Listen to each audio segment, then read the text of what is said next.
অবসরপ্রাপ্ত শিক্ষকের বাড়িতে দিনে দুপুরে চুরির ঘটনায় ব্যাপক চাঞ্চল্য ছড়ালো।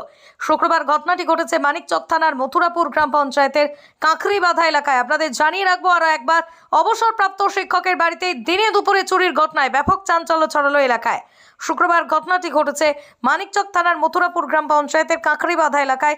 দুষ্কৃতীরা নগদ কয়েক হাজার টাকা, সোনার অলংকার এবং ঘরোয়া সামগ্রী নিয়ে পালিয়েছে বলে অভিযোগ। ওই অবসরপ্রাপ্ত প্রাক্তন শিক্ষক ক্ষীরপদ মণ্ডলের পুরো বিষয়টি নিয়ে পুলিশকে অভিযোগ জানিয়েছেন ওই শিক্ষকের পরিবার।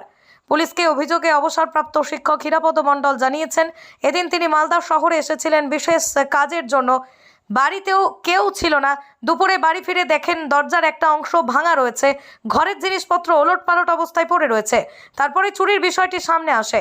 নগদ কয়েক হাজার টাকা এবং কয়েক ভরি সোনার গয়না সহ ঘরের বেশ কিছু আসবাবপত্র চুরি করেছে দুষ্কৃতীরা। এদিন দুপুরে এক চুরির ঘটনায় চাঞ্চল্য ছড়িয়েছে কাঁকড়িবাঁধা এলাকায়। মালদা থেকে উজ্জ্বল পালের রিপোর্ট, WB নিউজ 365। আমি বেসিক্যালি মালদাতে যাওয়া আসা করি মথুরাপুর থেকে। মথুরাপুর কাঁকড়িবাঁধা অঞ্চলে আমার বাড়ি, ঠিক এর মন্দিরের আগে, জগন্নাথ মন্দিরের আগে। ছেলে মেয়ে আমার মালদাতেই থাকে, ফ্যামিলিও ওখানেই থাকে পড়ালেখার কারণেই। তো সপ্তাহে 2-3 দিন আমি ওখানে থাকি। তা আমি এখান থেকে শনিবারে যাই, রবি সোম মঙ্গল থেকে বুধবারে বা বৃহস্পতিবারে আমি চলে আসি। তো কালকে বৃহস্পতিবার আমি মালদা থেকে এসে খাওয়া দাওয়া করে মানিকচক সানফোর্ড স্কুল এবং আরেকটা বিদ্যাজ্যোতি স্কুল আছে, ওখানে আমি কাজ করি। ওখান থেকে ফেরার পথে কাজ টাজ করে যখন 4টা সাড়ে 4টার সময় বাড়ি ঢুকি আর কি, মোটামুটি 5টা বেজে যায় আর কি। তো এসে দেখি যে আমার দরজা লক লাগানোই আছে মেইন ডোরের, কিন্তু খুলে দেখি যে ভেতর থেকে আটকানো আছে। তখন গ্রামের আমার পাশে প্রতিবেশীকে একটা ছেলেকে ডেকে ওকে আমি ভেতরে ঢুকাই এবং ওটা খোলার পরে ও চলে গেল। তারপরে আমি এসে দেখি যে আমার মেন ঘরের যেটাতে আমি তালা বন্ধ করি আর কি, সেটা দেখি যে ভাঙার কারণে আমার একটু সন্দেহ হলো যে কী ব্যাপার, আমি কি চাবি বন্ধ করিনি। তারপরে দেখি যে না, এই তো ভাঙা আছে। তারপরে ভেতরে ঢুকলাম, দেখি ছন্ন বিচ্ছন্ন অবস্থায়, লাইট টাইট তার সব কিছু ছেঁড়া রয়েছে, বাক্স সব খোলা আছে, যতগুলো কাপড় চোপড় যা একটু জমানো আমার 30 বছর সার্ভিস লাইফের যা জিনিস ছিল, বাসনপত্র, ছোটোখাটো বাচ্চাদের গয়না টয়না এবং ভালো জামা কাপড়, শাড়ি, এগুলো তন্ন করে যতগুলো যা ছিল এবং আমার বিয়ের কিছু জিনিস, এগুলো নিয়ে চলে যায়, কিছুই রাখেনি। এবং মেন ঘরে আমি যখন যে ঘরে শোই সেখানে গিয়ে দেখি যে ওখানে বেডের মধ্যে ও কিছু জিনিস সরানো ছিটানো ছিল। আমার অতটা আর মন টন খারাপ হয়ে গেল। ইমিডিয়েট আমি ঘাবড়ে গেলাম, আমি কি করব।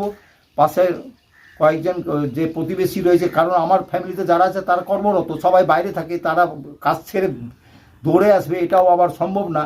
তো আমার যেটু দাদাকে জানালাম, জিতেন্দ্রনাথ পান্ডে, ওকে জানালাম যে এরকম আমরা রিপোর্ট দিয়েছিস বলে, হ্যাঁ আমি দিয়ে আসলাম। থানায় জানিয়েছেন? হ্যাঁ, থানা কালকেই আমি জানিয়েছি সন্ধ্যার সময় ইমিডিয়েট, এবং থানাতে রিপোর্টও করেছি।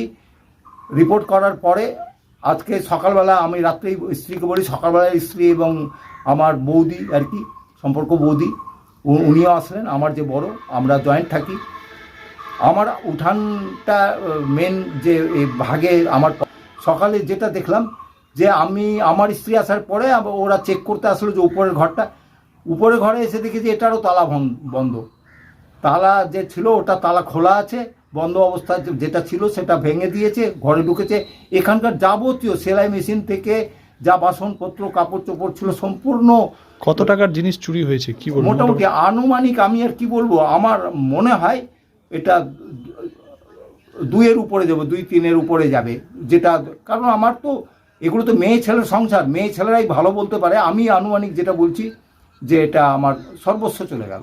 বাইরে থেকে তো, বিদেশ থেকে তো কেউ আসবে না, আশেপাশেই কেউ আছে, কাউকে তো আমি অযথা নাম নিতে পারি না। বাড়ির পেছনে জঙ্গল টাইপের আছে, কেউ থাকে না, পরিষ্কার করা হয় না।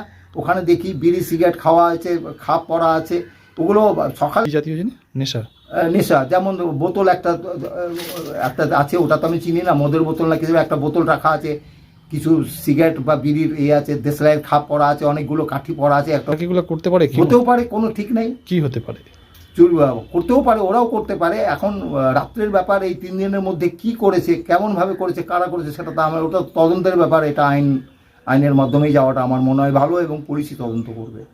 কি চাইছেন পুলিশের কাছে? আমি অনুরোধ করছি যে আমি রিটায়ার্ড পারসন, আমার দুটো বাচ্চা, ওদের জন্য আমি যতটুকু অল্প একটু সঞ্চয় করেছিলাম পেট কেটে কেটে সম্পূর্ণ লুটে গেছে, সম্পূর্ণ লুটে নিয়ে গেছে। এটার জন্য বিহিত সমাজকে সুষ্ঠুভাবে যেন চলে, আমি ছাড়া অন্য বাড়িতেও হতে পারে, অন্য কারো ক্ষতি হতে পারে, সেটা থেকে রেহাই পাওয়ার জন্য অনুরোধ করছি সরকারকে এবং আইনজীবী যারা আছে তাদেরকে, যে তারা যেন